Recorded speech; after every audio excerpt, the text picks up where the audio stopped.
Okay, 1, 2, 3. No, 1, 2, 3.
One, two.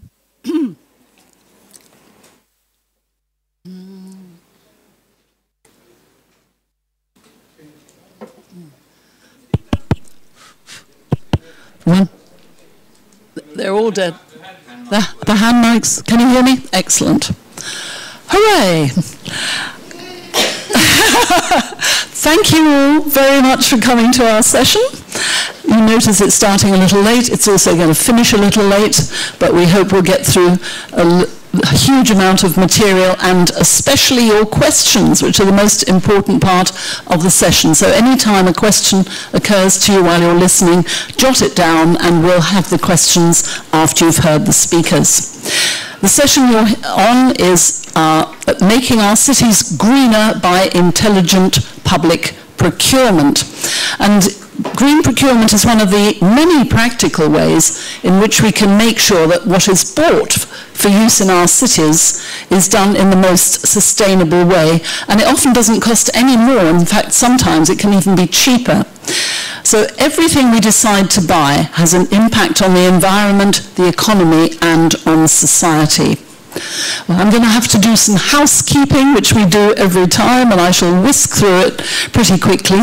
The exit is where you came in, which is a good start. There are 3 interpreters, so if you haven't got you don't need them if you understand English, because all our speakers are speaking in English. But if you don't, then do get yourself some headphones. Falls Sie nicht Englisch sprechen, holen Sie sich bitte Kopfhörer. Englisch ist der Kanal 1, Französisch ist der Kanal 2 und Deutsch ist der Kanal 3. Susan 1, Antoinette and Simon 2, Birgit and Ulrike 3. Can you switch your mobile phones off, please, now, if you haven't done already? You know that we are online, as it were. We are being web streamed, so if for any reason you don't want to be on the web, then don't ask a question. But if you do, then you're going to be seen on the web internally. If you want to tweet to anybody, then it's hashtag EU Green Week, hashtag EU Green Week. And you know that we now have a Connex Me app. You can find out the details in your bag, which will explain it. The code is 2604, and you'd have to tune into our actual session, and our session is on procurement. You'll find the other instructions in your bag. Right, so just to start our thoughts about green cities and procurement, how many of you live in a city? Oh, that's quite a handful. How many of you live in the countryside? Sensible people. How many live by the sea? And how many of you who live in a city would like to live in the countryside? Ah, that's tempting. Okay. Well, in our session this afternoon, we'll be concentrating first on how various cities in Europe are deliberately changing their habits to become greener in their public procurement. Then we'll look at examples and see how this fits into the overall strategy of the EU for our cities. So we're going to look at our speakers now, and our first one is Dora Dalma Kitka, who's standing in for Dora Kakai very kindly from Budapest. And she's going to give examples about what they're doing on procurement in Budapest. Then we go to Holland and see examples from Nijmegen. Then Mark, that's by Nicole Kers-Methorst. Then Mark Hidson from the Sustainable Procurement Centre will give an overview on existing public procurement networks and partnerships. And then we'll see what the European Commission are doing to ensure public procurement in cities does become more sustainable. So from the Commission we have Marzena Rogalska, and finally Enrico Di Gregorius, who's literally stood in 5 minutes ago. So he was organising the whole session, which he has done with Maria Paliowska, but he's also going to be presenting the last speech. So you'll hear all our speakers first, and then the most important bit of the lot, which is your questions. So, just a quick introduction to set the scene so you know what we're talking about. We all expect the from the taxes we pay, and we expect high-quality public services. And ideally, we want our children to have healthy food at school. We want safe places where they can play. We want our roads to be safe and free of potholes. We want some decent cycle paths, some decent places to walk, good hospitals, and so on. And the EU spends an average of 14% of its income on public procurement, and that amounts to 2 trillion euros every year. So you can see it's a huge amount of money that the EU spends on what is procured in our cities. And a large amount, in any case, is spent by cities and regions. So it's very important that it should be done in the most sustainable way. It's not enough anymore to look at the cheap way of procuring. We now have to think about quality and, above all, sustainability. And we need to put in place procurement systems that will work for the 21st century. So things like have to be aware of the circular economy, cooperation between different regions, different countries, and so on. There's a lot to think about when procuring. And also, how can we measure? How can we measure whether this is actually working and whether we're procuring in the best possible way and how to improve? So all these thoughts are in our mind, and we won't delay any more. We'll be going to our first speaker, who is Dalma Kitka. Dalma has a law degree, 8 years of experience, and then she worked in public procurement in Budapest for 5 years. Now she's head of public procurement unit in the city of Budapest. But you'll hear that even when outsourcing, she can influence the overall strategy of procurement to make sure it's sustainable. Dalma will talk about the results of this strategy and plans for the future. Over to you, Dalma.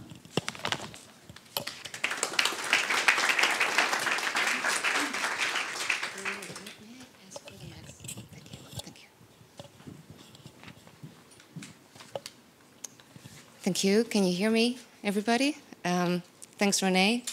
Thank you for the invitation. It's a nice honor for Budapest and myself also. Just a short... I'm looking for my slides. Sorry. Short introduction until the slides are upcoming. I'm going to talk about the municipality of Budapest and the mayor's office, which are two different contracting authorities regarding public procurement, and public companies which are owned by the municipality of Budapest, who are responsible for the public duties, which are actually outsourced by the municipality to its own owned companies. The mayor's office is the official administrative arm of the municipality. The unit on public procurement is responsible for the mayor's offices and the municipality's public procurements also, and the procurement under the public procurement threshold. Some influences and influencers. I'm not going to talk about all of these because I'm sure you're aware of the partnerships and networks we've listed on this slide. Just to mention a couple which are relevant. Budapest, as a signatory of the Covenant of Mayors in 2008, committed to a CO2 reducement of 21% by 2020. Another one which I would like to stress out is the CEPI project under the umbrella of Horizon 2020, which is actually one of the seeds of sustainable and innovation procurement for ourselves.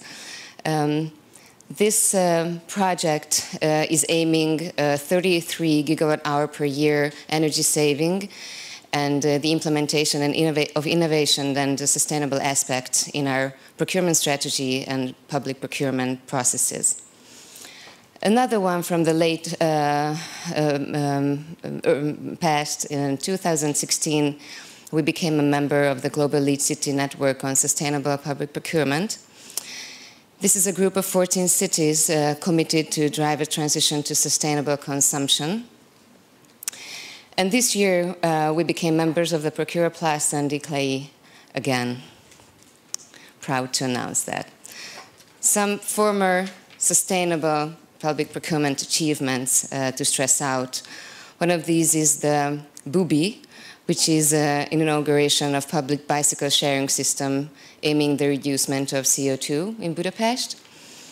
The connecting tramways is also a very nice project we are proud about. This is a 15-kilometer long tramway system in Budapest. This is one of the major transportation investments in Budapest in the past years.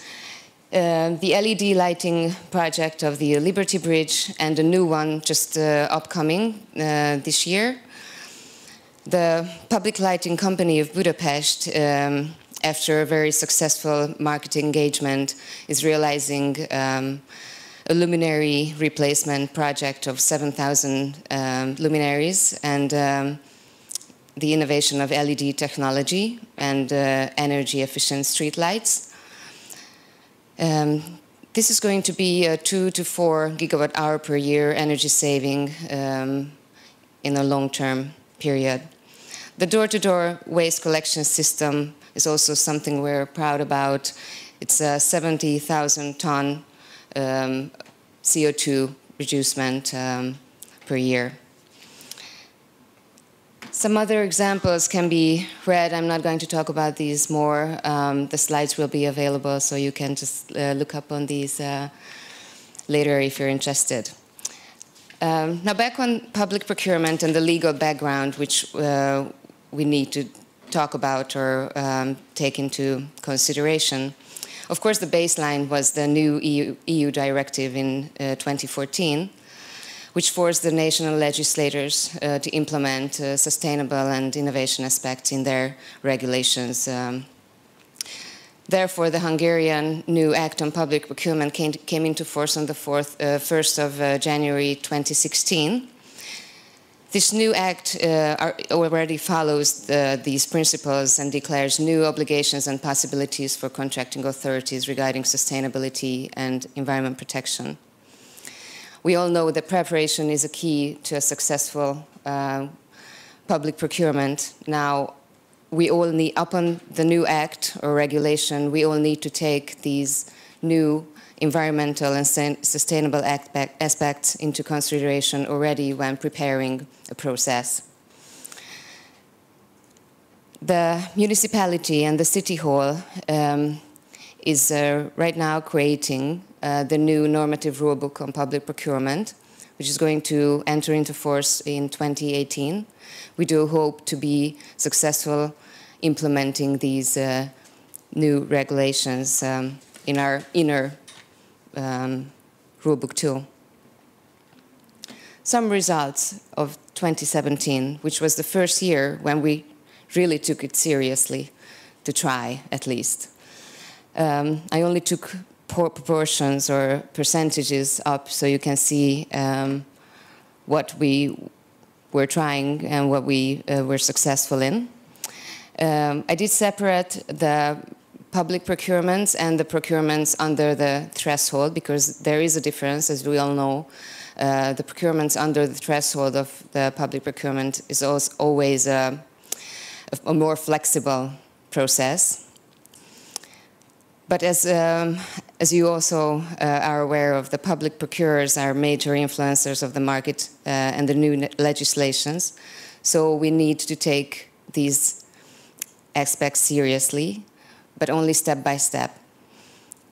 The changes need to be slow, and we cannot forget about celebrating success, if there's any. and to focus on a wider strategy. Because there are always difficulties in the public sector when something new is ringing on the door. The lack of knowledge, the language barriers, the strict hierarchy, the inflexible regulation, the slow decision-making processes, the requirement of spending the least money in the possible shortest time.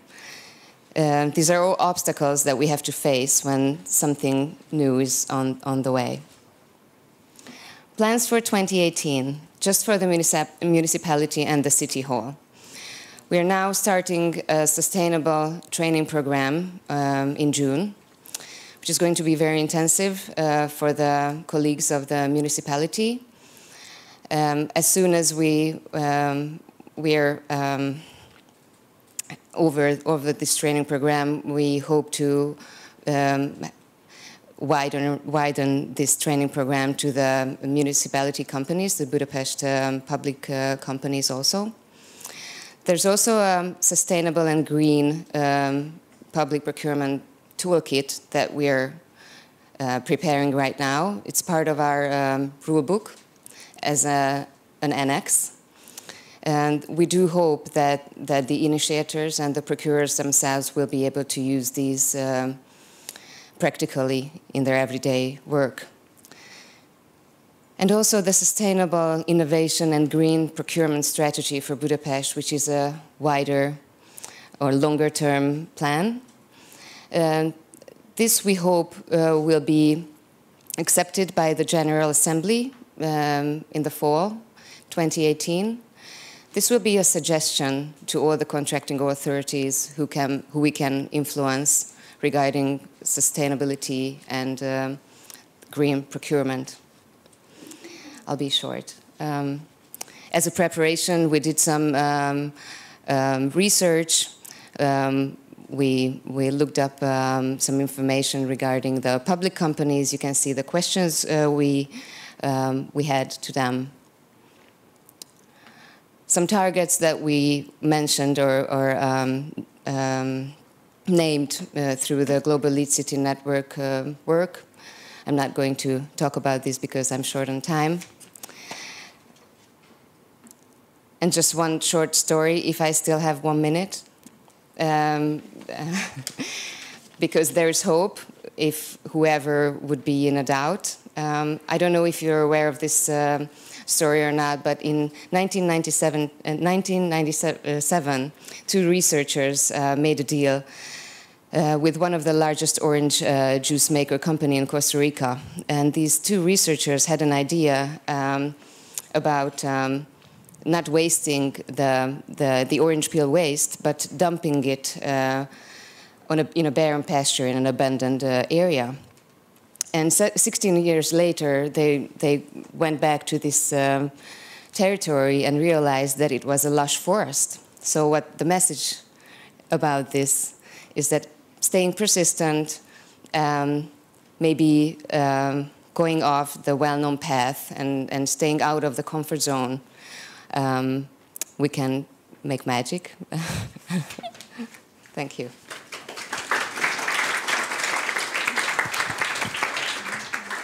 Thank you very much, Dalma, for that lively presentation. I might need that one. Thank you so much for thinking out of the box and yourself. And also a very good point you made that old ideas of inflexibility and the looking at the bottom line and money being always number one, those ideas are quite hard to turn around. And you're right to be thinking of doing that. Thanks very much. That was very lively. Now we come on to Holland and their examples from Nijmegen with Nicole Kers-Methorst. Since 2005, the city has been one of Europe's leading cities in pushing for sustainability, when bulk buying and also in public tendering. Nijmegen's introduced over 50 different ideas, strategies to enable Nijmegen's procurement to become greener. Nicola studied socially responsible procurement as part of her professional management degree, so now she is responsible for how things are procured in Nijmegen. And over to you.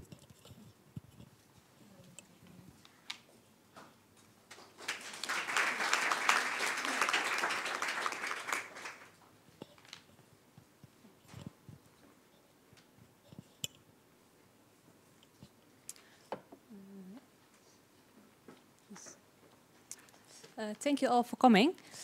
Thank you for inviting me. As you told, my name is Nicole Methorst, Kers Methorst. I'm working for the city of Nijmegen. I'm a purchasing expert. Nijmegen is a Green Capital 2018. It's the oldest city of the Netherlands. And yeah, it's near the German border. Sustainability is in the organization in the policy included since 2005. The procurement department has a spend of 400 million euros a year, and we're organizing about 120 tenders a year. The Dutch government wants to promote procurement in the municipality, so that's why she started our manifesto, and that's a social responsible purchasing manifesto. So all the different municipalities in the Netherlands are able to sign this, and by signing, they say yes, we will write an action plan. In this action plan is specified to the different of your own municipalities. So we choose for 15 different things in a standard of subjects. That are the 5 subjects such as presentation. They are promoting sustainable procurement, to learn and communication about it. So one of the actions is to speak to other municipalities to promote circular procurement. Things like this, give a presentation. We are always also doing that in the Netherlands to other municipalities to promote it. Another action in the action plan is following the Circular Procurement Academy and starting tenders with this subject. And that's not always easy because the market is not always that far. But it doesn't matter. When you start, it's an important start. If all the municipalities are doing that, you will realize, not in this year, but in a couple of years, a lot. So it's possible to change the market if you do it together. In the action plan are other actions, such as internal and external communication about the procurement, social return, and following the internal conditions for employees, for the suppliers. One of the circular tenders we already did is a very recent one. Circular procurement for bus shuttles is new. At this moment, we need 233 new bus shuttles. Retention of the bus shuttles is not possible. We did research for that, but they are written off qualitatively. So we had to start a tender and buy some new ones. So we asked the market in a market consultation, what are the possibilities? How far are you? What can you do for us? And they told us, we don't do circular procurement. We don't know about it. After talking with the market, they told us we do more, like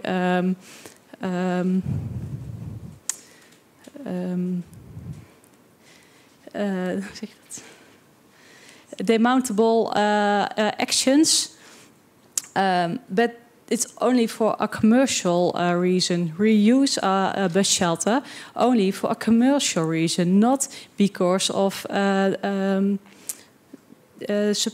sustainability. So we started a tender, and an important subject of this is high quality reuse of raw materials and components, with as goal to make tenders aware of the circularity, what is possible. We have some wishes and ambitions, and we write it down, and it was our goal. we asked them to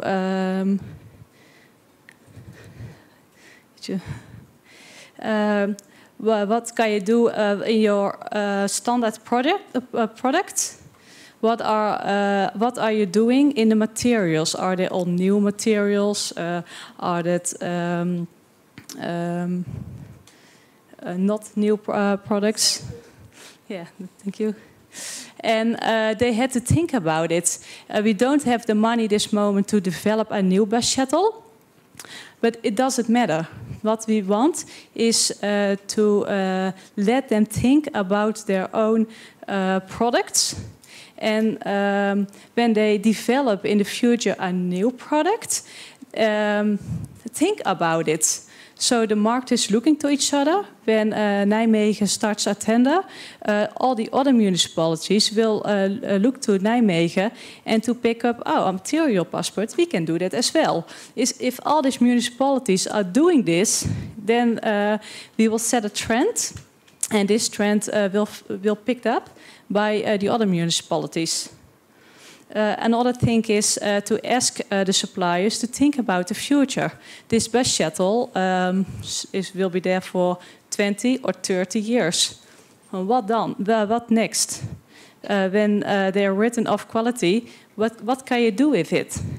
Let them think about the future, and not only today or tomorrow, but over 20 years or over 40 years.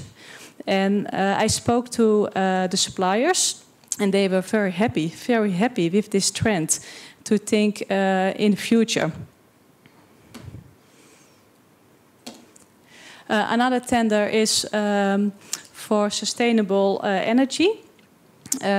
We work together with 17 municipalities with as goal renewable energy with new installations.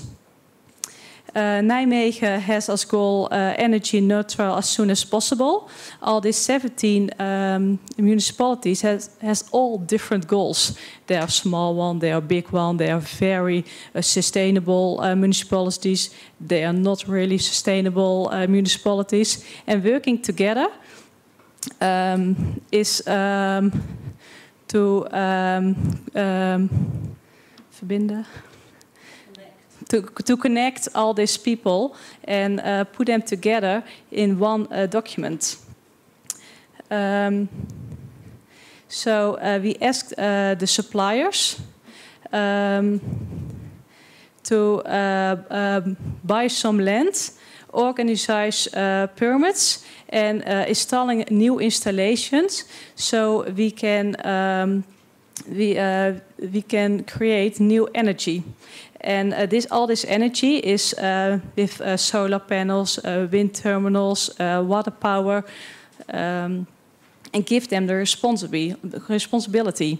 The end result, after 1 year, was an agreement with just one supplier for a big area in the Netherlands. So now we have a very successful contract with lots of efforts from Nijmegen, but also from these 16 other municipalities, and the result is very great. So what we did learn is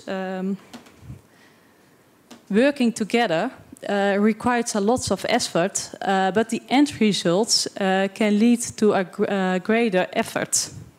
And the bus shelters, the market is not far yet. But it is possible to develop. If you start with developing, start not with a big change, but first a small change, and the smaller change will be in the next couple of years bigger and bigger and bigger. And another goal is if you do something new, you will get it.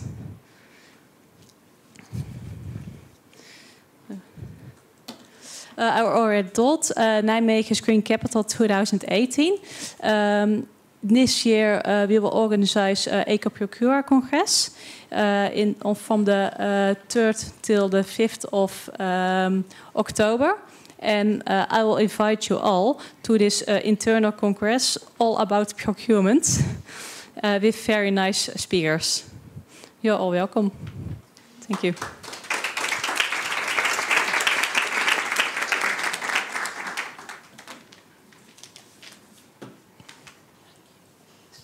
Thank you very much indeed, Nicole. I wish my Dutch was even half as good as your English.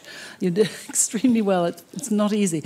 And also, I like the idea of looking to the long-term future, not just the immediate future of the bus shuttles or the energy but really looking 40, 50 years ahead. That was great. And also about changing the mindset, which is very tough, that we are all geared into this market forces economy, and suddenly we're having to think sustainable rather than market forces. And there are a lot of people who are unwilling to shift. So you've done an awful lot to change the mindset. Thank you so much. And now we come to our third speaker, who's Mark Hidson, who lives in Freiburg at the moment. Mark is Global Procurement Director for ICLE, with a local government for sustainability. ICLE is the only network of over 1,500 sustainable cities, towns and regions operating across the world, not just Europe, and they influence over 25% of the whole world's population. Mark has spent the past 20 years working on sustainability issues like climate change, transport, procurement. So he'll give us an insight into existing public procurement networks in supporting sustainable public procurement. Thanks a lot, Mark. Thank you.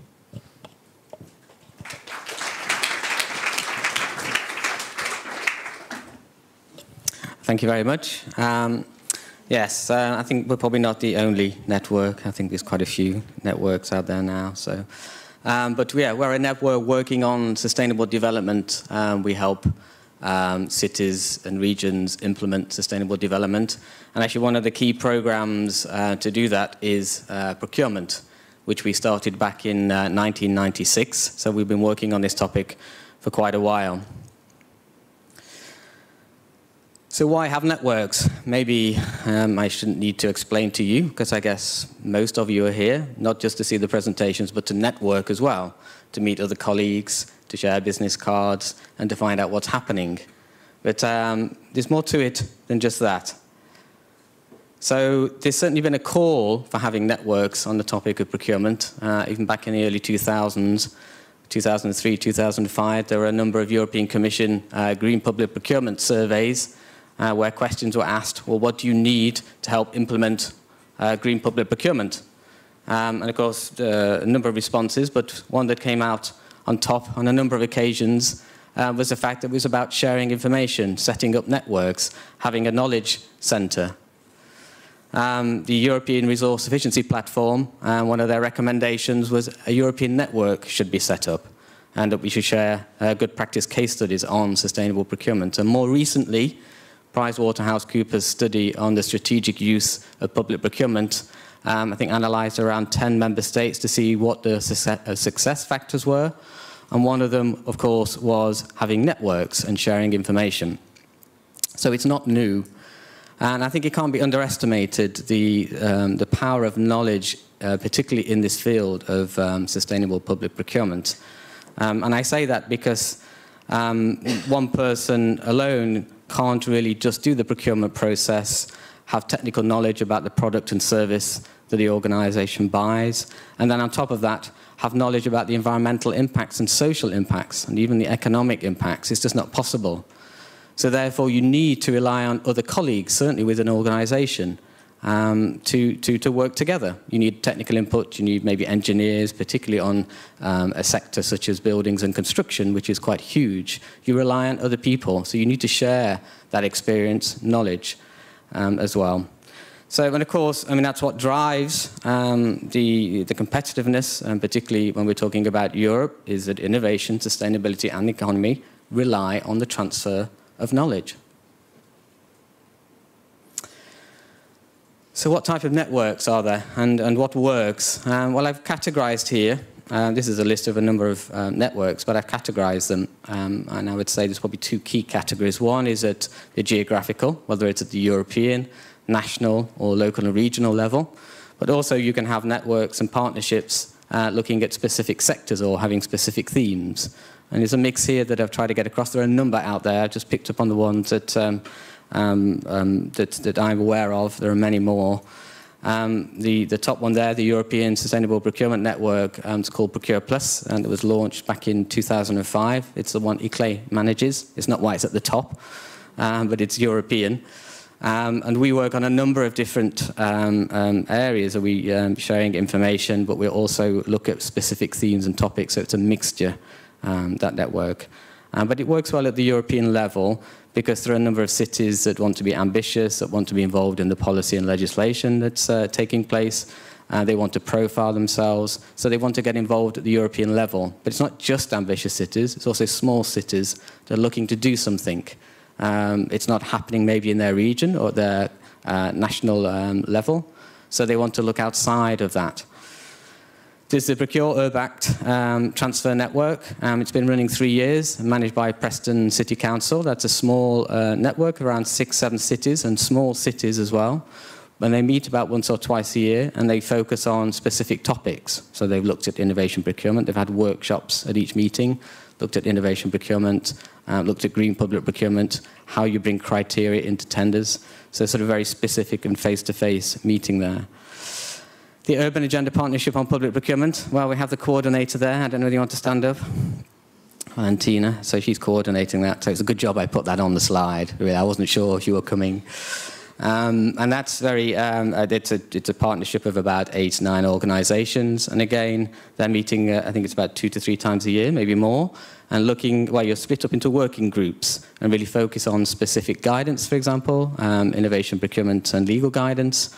And how putting recommendations together for regional competence centres and how organisations can set them up. Then we've got the Procurement Forum. This is an online forum, about 4,500 people on there, so they don't meet, but they post questions, they share information.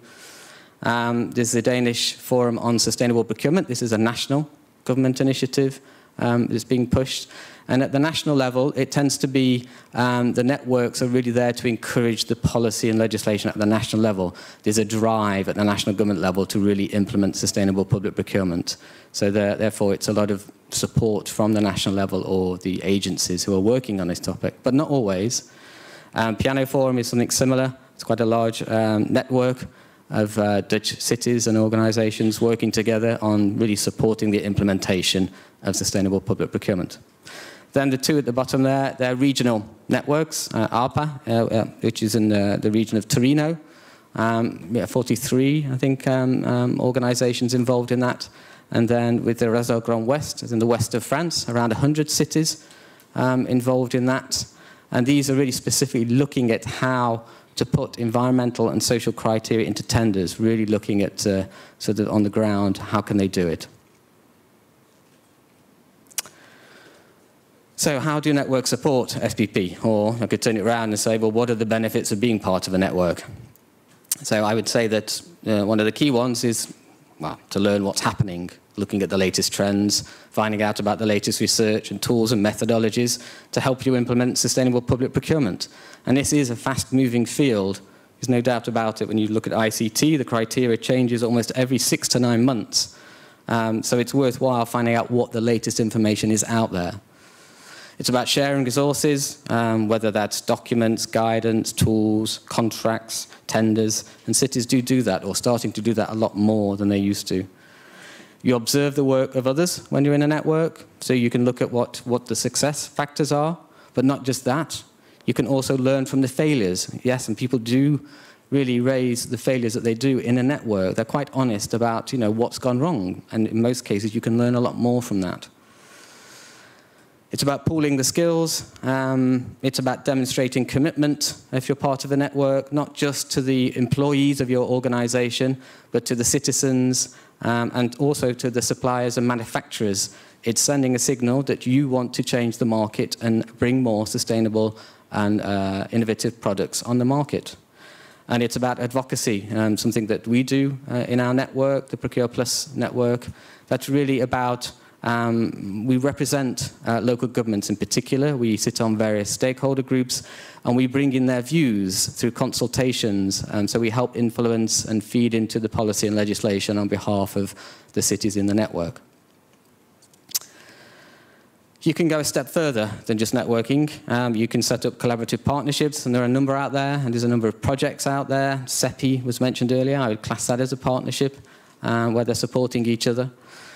You can do joint research, particularly for pre-commercial procurement, which is quite difficult. You can get together as a number of cities and pull together research, particularly for innovative products that maybe aren't out there.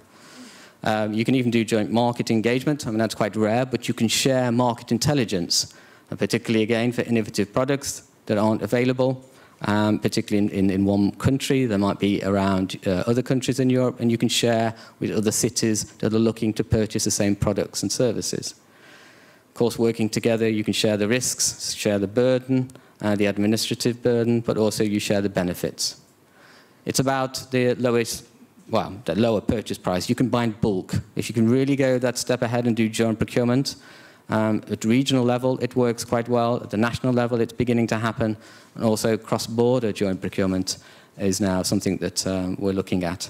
And of course, if you can do that, you really do send a signal to the market that you want sustainable products and services. So it's already been mentioned, but I will highlight it again. There's a good place to network and find out much more than the networks that I've listed. There's around 400 to 500 people will be in Nijmegen, the 3rd to the 5th of October. You can also present the networks that you're part of here, and it's been going now 20 years, and its essence is just to get people together to exchange and share information. That's what it's about. These are the list of the networks. What's at the bottom ones are the list of the networks that I've mentioned. The ones at the top is where you can find out more information about other networks as well and how to be involved in the topic through various networks and partnerships. Thank you very much.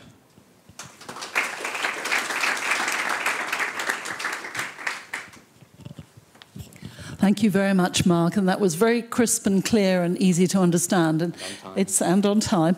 And it sounds like the key word really is sharing and communicating, not only on a small scale within the public authority, but also between authorities and then on a wider scale between nations. Communication being the key. Thank you very much indeed. And now we hear from the European Commission. There are two of them from here, and it's really, we want to hear what you're doing to enable the public sector to choose more sustainable procurement. So we'll start with Marzena Rogalska, who's acting director at the Directorate General for Internal Market, Industry, Entrepreneurship and SMEs at the European Commission. And Marzena was research fellow at Harvard and has a long track record also at DG GROW, the European Parliament, and in regional and national administration in Poland. So Marzena, you're very well placed to be able to tell us what they're doing. Thank you very much.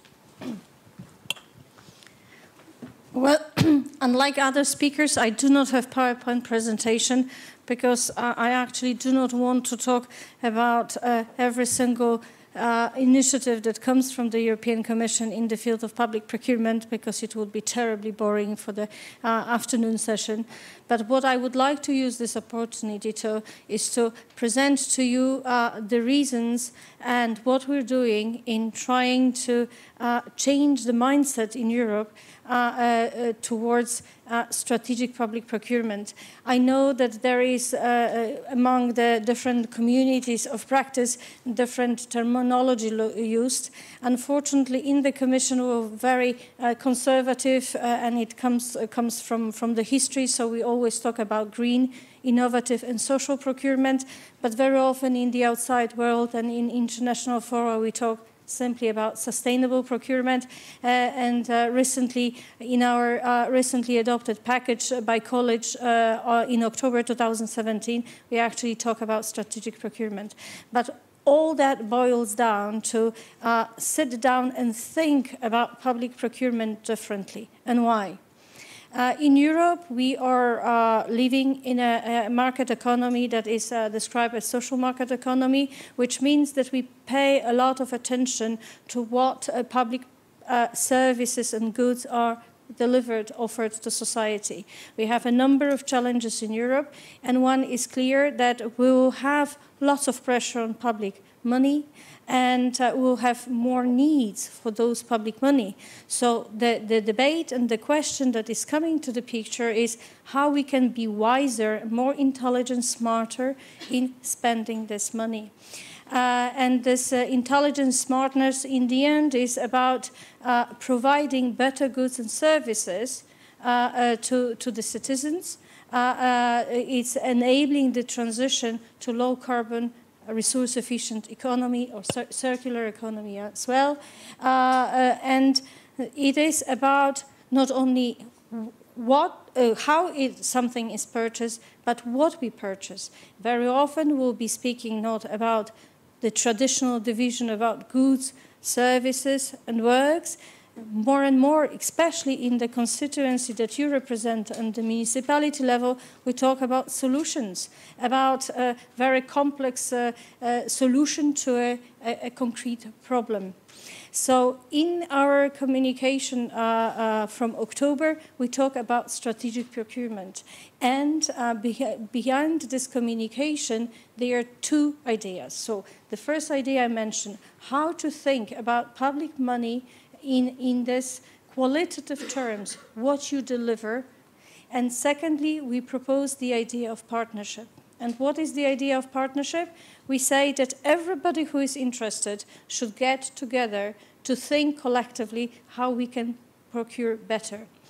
I would say that the presentations we've heard come maybe from the municipalities that have huge level of awareness, but that's not the average situation for Europe. So we have definitely certain communities where strategic procurement has been practiced since the 90s, but we also have many places where even the standard procurement procedures are still in the making. We have also the challenges of substituting the traditional procedures with the e-procurement procedures. So we are trying to get different partners around the table to see where the European Commission could be helpful to make sure that this transition and mindset to how best to buy takes place. In the package, we talk about what we want to achieve with this strategic procurement. We look obviously at the green and social innovation aspects, but in the particular procurement procedure, all those elements very often come together. They are not separate. We don't do one procedure for innovation, the other procedure for the green, another for social. That's why I said it's a little bit a traditional conservative separation. But it is also about the skills, how to do it, because it's not easy. And why is it not easy? Because very often, it is a procedure, it has a legal aspect, we can say we want to be less bureaucratic, but reality on the ground is that whenever you go into new areas, you break the certain market arrangement, and very often that results in a very concrete appeal procedure, the court procedure, which requires not only courage from the procurer himself, but also certain understanding and kind of protection umbrella from the political level. So our partnership call is, on one hand, trying to wear political awareness among the political level, be it the council of councillors on the municipality level, be it the ministerial level in the government, to raise awareness that public procurement is not any longer just a procedure of buying something, but it is a strategic decision how to use the public money to the best benefit of the citizen. And secondly, this is a call for partnership, not only for us as a Commission to work, which we traditionally, in the context of directives, transposition of directives, where we work with member states, but it's a call to all those other layers of administration, so be it regional or local, but also other players, NGOs, but also suppliers, networks, SMEs, trade associations, to work together to make public procurement easier. And why is that so? It's because once you go away from very simple criteria and you introduce qualitative criteria, they still need to be objective criteria. qualitative criteria does not mean, and that's very often the perception that many people have, it's something subjective. The qualitative criteria is still setting certain parameters that need to be able to assess in an objective manner in order to defend the fairness and transparency of the procedure. So their question comes, how we can pool the knowledge, and here the role of network is tremendous, but also our role as a commission and the value added that we have good overview what's going on, and we try to assess it through the context of our experience, also through experience of the court decisions, to provide guidelines, the guidelines that help the procurer actually perform the procurement procedure. We have just published the innovation public procurement guidelines, but you can see that it's basically a compendium of different ideas how you can do things differently. It could be called sustainable public procurement guidelines. And we are aware that this set of guidelines give you an idea where you can be courageous, but still will not solve the issue of giving concrete examples of concrete provisions in the tender. And why? Because in this sphere of sustainability, understood as greenest, cleanest innovation, you basically looking very often at a tailor-made solution that is needed in a given context. We are also working on the social public procurement guidelines, where we have quite different approach. Here we can look more specifically at those sectors where mostly the social criteria come to play. You have the issue, obviously, of the corporate social responsibility, ethical sourcing, very complex, very difficult, but to a certain extent maybe more objective for us to capture. So we see our role in this call for partnership as partners to those to understand the needs of the procurers, to be the partner and the pushing partner to the political level to open their eyes. We managed to bring the debate about public procurement not only to the Competitiveness Council but also to the ECOFIN Council, because in many member states the public procurement is it's placed in a different central government structure. Sometimes it's Ministry of Finance, sometimes it's Ministry of Economy, sometimes it's the Ministry of Public Administration. But we want to bring the value added. Obviously, that does not mean that the Commission is abdicating the role of being the guardian of the treaties and making sure that the things happen in correct legislative framework, but we are trying with that package to say that here we want to start working with those interested in this collaborative way to bring practical help to make a wide uptake of public procurement. So we're not denying the fact that it has been practiced for many years, and many countries, many regions have very well proven track record, but we are interested in scalability. And why? Because that is the response to all the other overarching policy areas. How do you want to achieve circular economy goals? How do you want to change the market? How do you want to create the market? How do we want to have energy efficient vehicles and buildings? Very often, many of those horizontal policies, including social inclusion, are realized then in practice through public money, and the public procurement is how you spend this money smartly.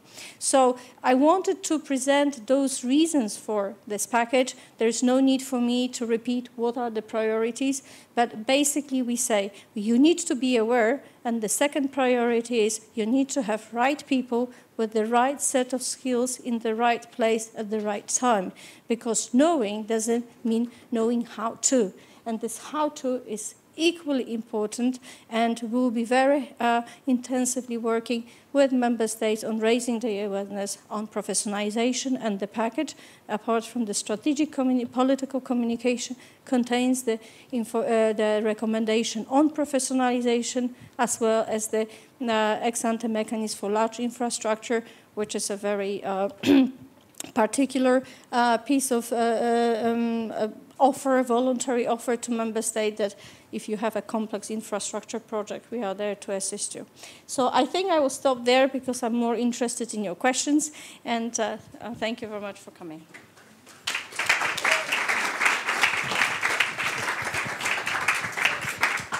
Thank you for a very fluent and helpful talk indeed, Marzena, and very nice to have no PowerPoint and to speak so fluently. And it's interesting, again, it's a question of mindset, but thinking about objective quality, that's interesting. We all think we know what quality is, but you setting guidelines means that there is something of objectivity within this. And of course, the importance of thinking collectively, which has been emphasized in our previous speakers as well, and partnerships. How we go from public sustainable procurement to ethical sustainable procurement, maybe one more step still. But now we'll hear from, well, you see a name there which is Hugo Maria Schalli, who unfortunately can't be with us, but very kindly our session organizer, one of the two session organizers, Enrico De Giorgios, has very kindly stepped in instead. And Enrico is policy officer on green public procurement at DG Environment. He started first working in Italy, and then he joined the European Commission 2 years ago. So he's got a total of 10 years' experience in green procurement. Thank you, Enrico. Thank you very much. Yeah, me too. I'll be very short, and I will not use a PowerPoint presentation. I will just give a short overview of what the Commission is doing to support and promote green public, especially the green part of the public procurement. So I would like to mention again what was already mentioned at the very beginning. We are talking about a huge amount of money. We are talking about 2 trillion euro annually spent by public authorities within the EU, which is around 14% of the EU gross domestic product. So I always thought how powerful could be the result of using all this money for, in my first view, green products, services and works, but of course in a more strategic way, as I was said, also including social innovative criteria. And a big part of this huge amount of money is spent by cities, so that's the point of talking about this today here. And we can think about the fact that using strategically like this money is not can for cities and for public authorities be a way of addressing several objectives. I mean, in a way, the contracting authority will be directly reducing the environmental impact. So, for example, it will be helpful to reach some policy objectives. But then, in another way, it will show coherence, because maybe a city is asking his citizen to reduce the environmental impact, to maybe sometimes not being allowed to use certain cars or vehicles because of the emission. And so the contracting authority itself has to do the same, to lead with the example also to the community. And then it will have a huge impact on the market, and also it will lead the transition towards a circular economy. We know that strategic and green public procurement is not easy, at least for the experience that I have. Maybe it's getting easier and easier because we have new tools, new knowledge, new instruments available, but it's always tricky. That's why the Commission, especially on green, has been developing several tools which are available now, and I would like to mention them quickly. One of the big work that the Commission is doing is to develop EU green public criteria which are applicable at EU level. So there is a big strand of work that we are doing to try to have for different product categories green criteria which can be used by public authorities. The idea is, of course, to have something that could be easily, if we want to put it like this, copy-paste into a tender. And this is a work which is done with a big part of scientific research with consultation with the market, and so it's a big strand of work. We are working on several product groups, and we have these UGPP criteria available for about 20 product groups. Then, of course, one of the main tricky things is the legal compliance. How to be sure that if I ask for green criteria in a call for tender, this will be in line with the EU rules and then the national rules on public procurement. And so the Commission tried also on this point to give some specific guideline with a specific document, which is called, it's an handbook called Buying Green, which is available to everybody.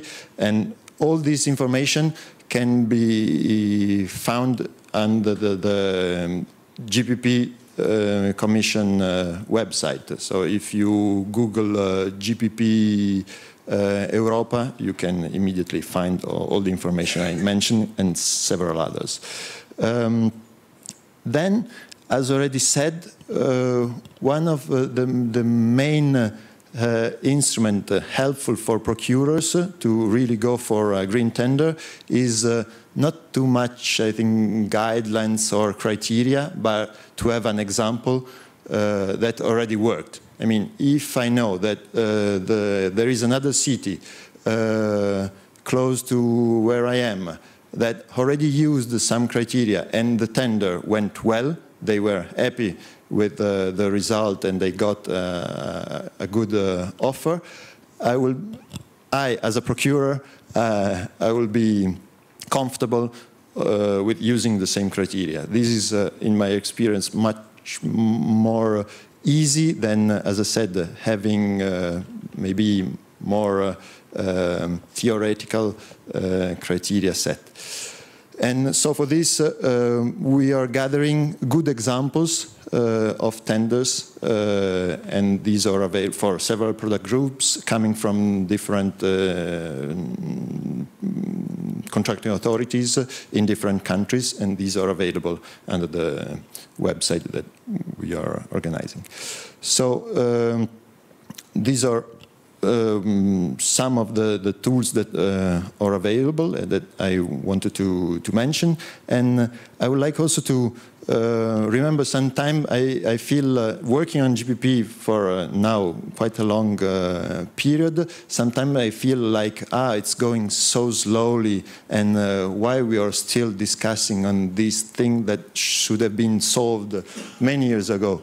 And when I have these kind of thoughts, I always think when I started working on GPP, it was in Italy, and we were working, it's a frequent way of starting, we were working on a tender for copying paper. And so, as you probably know, one of the main tools used for GPP is eco-labels. And we looked at available companies supplying eco-labeled paper, copying paper, and there was only one. It was an Italian one.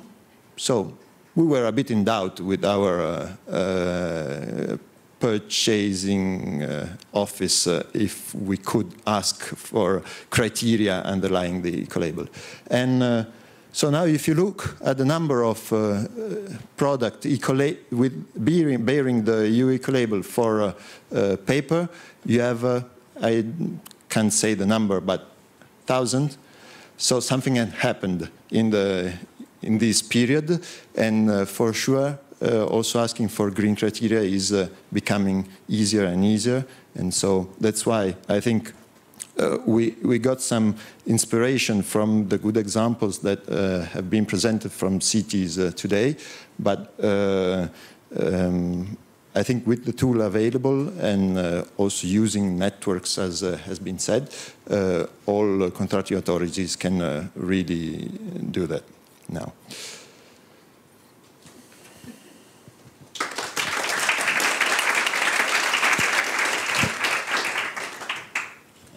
Thank you very much, Enrico, for stepping in and also opening another dimension, which is the legal compliance side, and also showing exactly what our worst fears are, really, that it's taking quite a long time for cities, regions, councils to really take on board in their consciousness the importance of sustainability. We've seen some of the finest examples today in Nijmegen and Budapest, but I wonder how many at the other end of the scale are not even beginning to wake up yet to the importance of sustainable procurement. We'll find out. I'd love to hear your questions. You're probably bursting with ideas, but because it's only roughly 20 minutes we have left, don't hesitate and think, oh, I'll ask in a moment. Be brave and put your hand up soon, because it's worth getting the questions. Felix is wondering, excellent. There's 2 already. Super. Felix, if you can, thank you. If you can give your name, where you come from, and so on. Thanks. Hello, my name is Siana Jurko. I represent Reuse. Is it working? Reuse, which is a network of social enterprises working in reuse, repair, and recycling.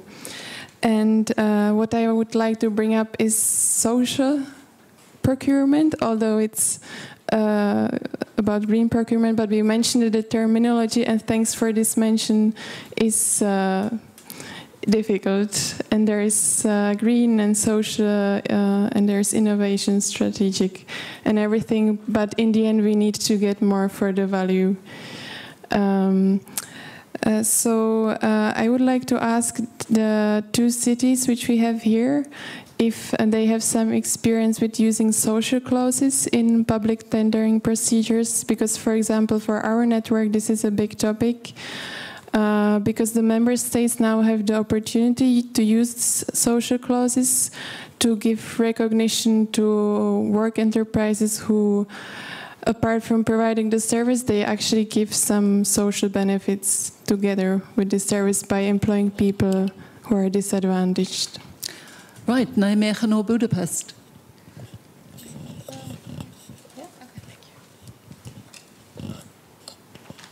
I think I'll be shorter because, unfortunately, but I'll be honest, Budapest has not experienced any social aspect in its public procurements. But this is a forum where we have to be open. This is something we have to work on, but now, at the moment, I don't believe that the market is ready for the social aspects. Not even the contracting authorities. We have a social return in our policy. So in each tender, it is a part of it. It's not a wish, but it's a fact. So you have to do it. And it's not only in Nijmegen, it's a trend in the Netherlands, that all these municipalities make social return a part of the tender.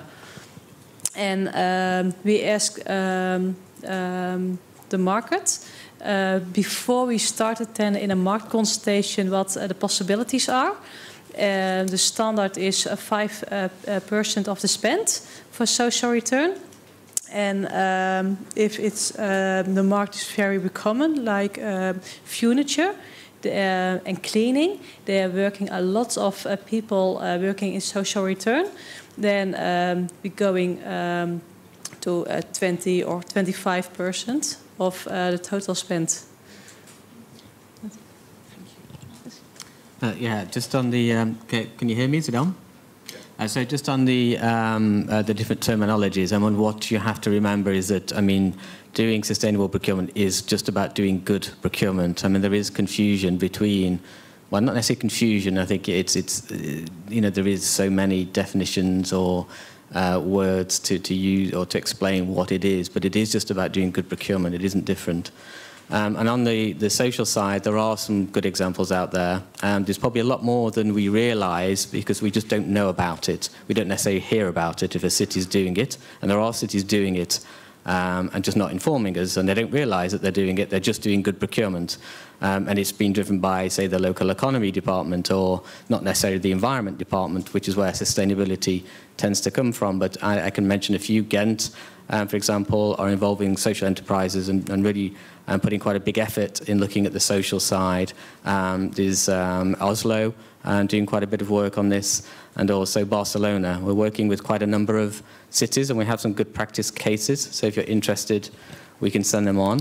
It is more difficult, though, I would say. I mean, it's a perception, I think, that it's more difficult. But once you've done it, or once you've, as Enrico said, once you've seen a good practice case and you've seen that criteria has been used by another city and that it's okay to do it, that, you know, they weren't necessarily challenged because it's a perception you're going to be challenged, which in many cases you're just really not, then it tends to be other cities then follow suit. Thanks for all your answers, and thanks for your question. Oh, okay, yes, please. Also, to add to your question, when it comes to social procurement, there is a very important role of social enterprises. So, obviously, there is this never-ending chicken and egg debate. Should we first educate and facilitate creation of well-functioning social enterprise economy or promote social public procurement? And the truth is that you do it in parallel. So I would say that there is a link between how conscious and developed social entrepreneurship and social economy is in a given region or country, and how much social criteria is embedded in public procurement procedures. There are some member states, like for example Sweden, where social public procurement is an integral part of public procurement procedures, which means that obviously it's not by definition obligatory on every single procedure because it may not be relevant, but where it's relevant, it has to be kind of taken into account. So I would say this is something that is very important, and we're trying to work with both stakeholders, and we'll be holding as a Commission a high-level conference in Sofia with the Bulgarian presidency, and one of the topics is how to kind of promote an open public procurement also to social enterprises. Thanks, Marzena. And we now have another question. Oh, good, they're all coming. I'm going to take two questions now so that we can get through some. The other lady over there and then the gentleman here. Thank you. Thank you. I'm Diana from Surfrider Foundation Europe. It's an NGO dedicated to protect ocean and fighting marine litter. I got a question for the cities, but also for the EU Commission. Did you plan to really ban single-use plastics, such as plastic bottles? And for example, the Commission took some commitment at our ocean, but can you go further and really ban all the single-use plastic from public procurement? Thank you. Thank you for the question, and here's another one. They may not tie in, but they might. Hello, my name is Krasimir Nikolov. I'm from Bulgaria, from the Ministry of Interior, and my question is about a little bit in future. I would like to go back to the presentation of Vincent, architecture from Paris. If you imagine that some old buildings need to be renovated in the model shown by Vincent, how would be organized financially public procurement, or do we need public procurement about renovation of old buildings into new one with completely new visions and blah blah blah? And do we need installments of citizens, of inhabitants living in the given building, or do we need a new financial mechanism, financial instruments? How can we measure green social influence into citizens, into building and out of the building? Thank you. Thank you very much. Two very good questions. They won't tie in, but we'll do them separately. Firstly, how can we ban single-use plastics quickly altogether? Because there are movements, but it's not going very rapidly, and really we need to do it quickly. Well, in reaction to this question, I wanted to say that this week college will actually adopt a very important document concerning the single-use plastics, so I do not want to spoil you the joy of reading the decision when it's made, but I just wanted to make it clear. The ban does not happen on the level of public procurement. The ban happens on the level of actually whether you can produce and introduce to the market. So basically procurement has nothing to do with it, because if some product cannot be placed on the market, by definition it cannot be bought. That's pretty succinct. Mark, you want to add something? Yeah, I was going to say something similar. It's not possible to do that really through public procurement. What you can do, of course, is within your tenders, if you're asking for catering services or, you know, catering products, of course, that you put that in as a criteria. You know, there are ways to do that, but it's, again, it sends a signal to the market, but you can't ban it. Thank you. The second question was all about renovating buildings, which is very relevant across Europe, really, and the social aspect of it, as well as the procurement of the materials for renovation. So let's, Budapest, perhaps?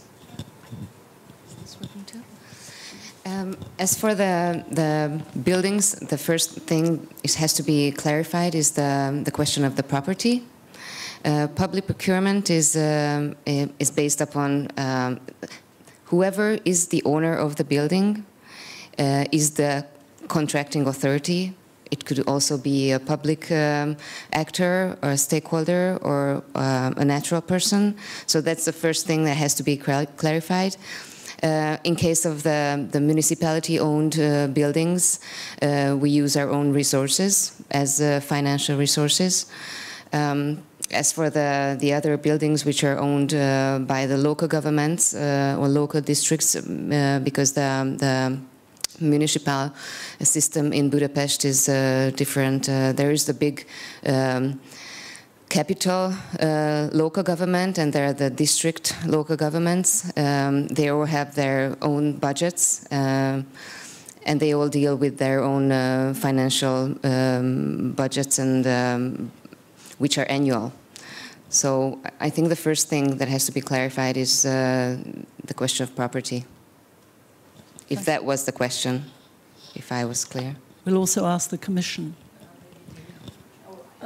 I would like to draw your attention to the fact that we're basically talking about public buildings. So when you talk about public buildings, you need to be aware that there are two other pieces of legislation, European Energy Efficiency Directive and European Performance of Buildings Directive, that regulate the level of ambition and basically set kind of the criteria on the kind of zero emissions building or lower, very efficient energy buildings. What happens on the level of procurement, very often contracting authorities launching the tender for works. And in tender specifications, then obviously you will determine a level of ambition. Obviously, it is undeniable that in the short term, usually the higher energy efficiency, the higher cost of the renovation in short term. That's why very often we are talking about, you know, very holistic approach. So you don't look at the initial cost, but you look at the cost over a certain period of time. You have the schemes like energy saving schemes. So this is a very well-developed policy area, which has been discussed many times at the European Sustainable Week. But in the end, it's up to the contracting authority which renovation is more ambitious in terms of sustainability and which is less. And the flexibility is on the side of the contracting authority. But it's one of the best developer, I mean, to a certain extent, easiest areas, I would say. Okay. Thanks very much.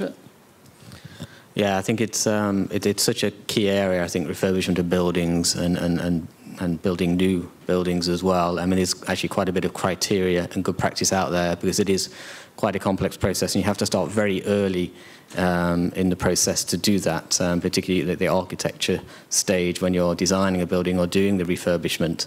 But you were talking about maybe the investment. How do you get the funding to do that? Well, I mean, it's not particularly my area, but there's the European Social and Investment Funds, where it goes to certain countries, certain regions of Europe, where they're investing a lot, which of course goes into infrastructure, which is partly refurbishment of buildings.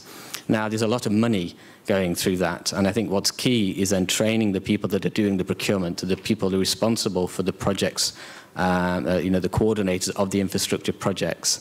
And there you've got to train the procurers who are going out to buy and spending this money, because it has to go through the public procurement process. And if they don't know about the environmental and social impacts there, then you need to train them. They need to be aware that they can do something about it. So it's really getting down to that level. And I understand actually there is some pilot projects going on. The OECD, I think, are doing something about that now, identifying how, through the ESIF, the European Social and Investment Funds, how they can bring in strategic procurement. But I don't know much more than that. That's very promising. Thank you. Do you know, Enrique?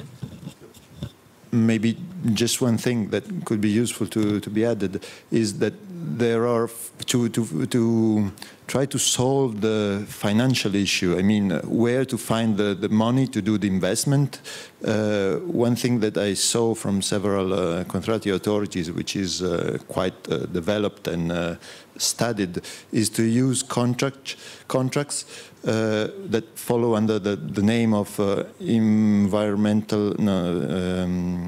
energy performance contract, meaning, to try to keep it simple, the contracting authority is not doing the investment itself, but is doing a long contract with someone who will come, who will refurbish the building, and they will also put under their name the energy, the gas and the electricity bills. So they will pay their investment. I mean, the contractor will pay the investment through the savings, and this is quite studied. It's again, it's quite complicated. It needs skills. It needs knowledge from the procurer side. It needs studies before doing it, because you have to know how much you can save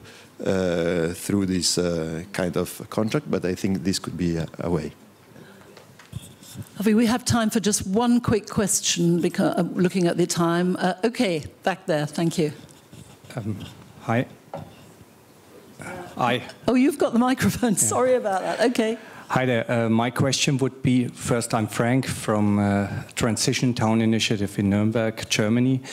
My question would be on developing sustainable procurement guides and such, since it seems every city I talk to, and we heard this here as well, is developing something, and it seems an awful waste of time and resources to have hundreds of those guides being developed for green event management and green this and sustainable that.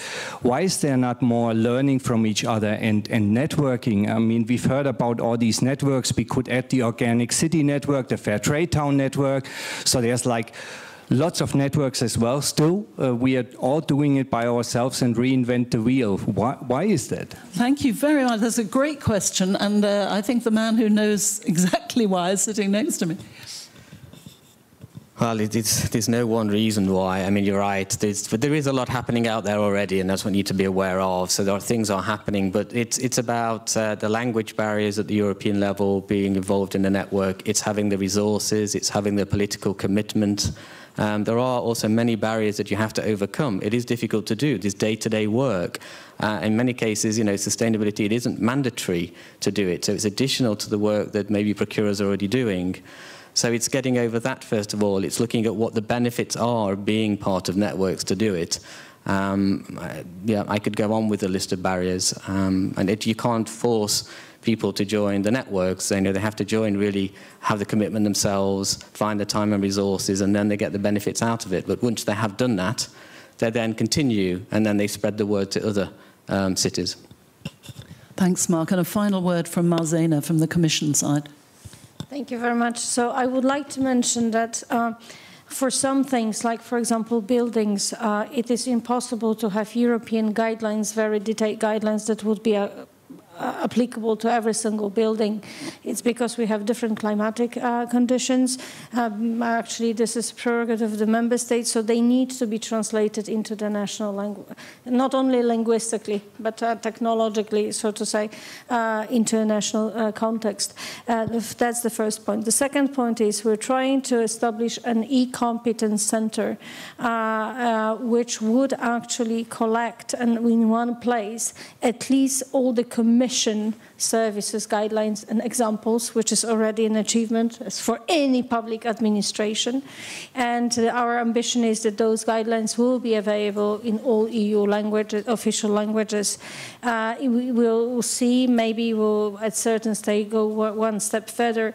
The challenge is that we believe that whenever we publish on official EU website guidelines, although obviously we have disclaimers everywhere that it is without prejudice to the European Court of Justice decisions on the interpretation of the EU law, we are aware we create legitimate expectation that wherever we put something, the people kind of think, oh, Commission said that, it should be okay.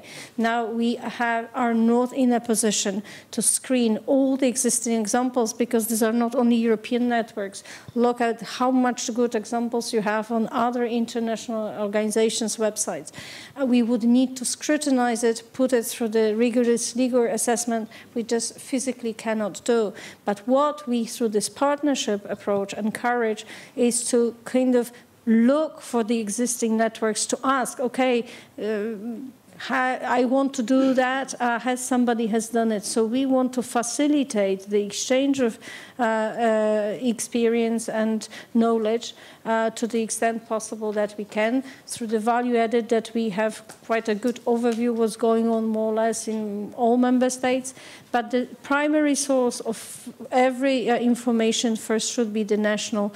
And there are many member states who have very kind of extensive guidelines that are in a specific national context. Social guidelines, for example, cannot be decoupled from the national context.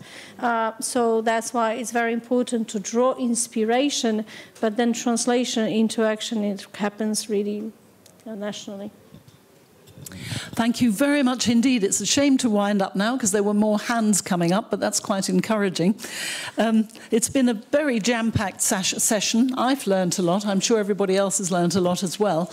And it really shows that we need to wake up. I mean, these are the people who already know, but they're people in cities and regions all across Europe and the rest of the world need to be as awake and aware as you guys are. It's about encouraging initiatives I've noticed, to communicate and collaborate between cities in a way that possibly hasn't been thought of previously, because there's a lot of competition, there's a lot of barriers, and of course we've been thinking market forces for decades. It's all been about the bottom line and the cheapness. Suddenly we've got to think about sustainable, about ethical, about social. So it's a very good mental transition, and hope and these guidelines sound as if they're helping people to make that transition. We hope for a quick transition. I thank all of you for being so attentive today. I've noticed your faces and you were really attentive and encouraging. Also for your questions. I'm sorry we didn't have time for more because we started late. We've got a wonderful load of end credits now, as they say on the films. I'd like to thank all the speakers, Dalma Kitka, Nicole Kers-Methorst, Mark Hidson, Marzena Rogalska, and thank you, Enrico, for standing in. That was very kind, Enrico Gorios. The most important thank you, of course, goes to all of you, the audience, for being here and showing such an interest. To our interpreters, and here's the roll call, because they don't normally get a mention, but I think they should. Michael, Sue, Antoinette, Simon, Birgit, and Ulrike. And also to the technicians, Philippe, Alexis, Léonard, Ulysses, Clément, Antoine, and to Felix with a microphone. To the session organisers, Enrico, who's in front of you and deserves a big mention, but behind the scenes and working hard also was Maria Pelowska. Thank you very much. Thanks to the Blue Point Centre for having us in this very bright, encouraging building, and to all of you who helped make this session so lively. Please remember to give back your headsets if you've got one at all before when you leave the room, and you can go and network around the exhibition stands and have coffee if you've been inspired to talk to each other. And I hope you do have a really productive time while you're here in Brussels. I might see some of you tomorrow morning at 9:30 on our health session. There might be some of the same of you there, I hope so. And in the meantime, on behalf of the Directorate General for the Environment of the European Commission, I hope you have a terrific time in Brussels, a very good evening. Enjoy yourself and think procurement.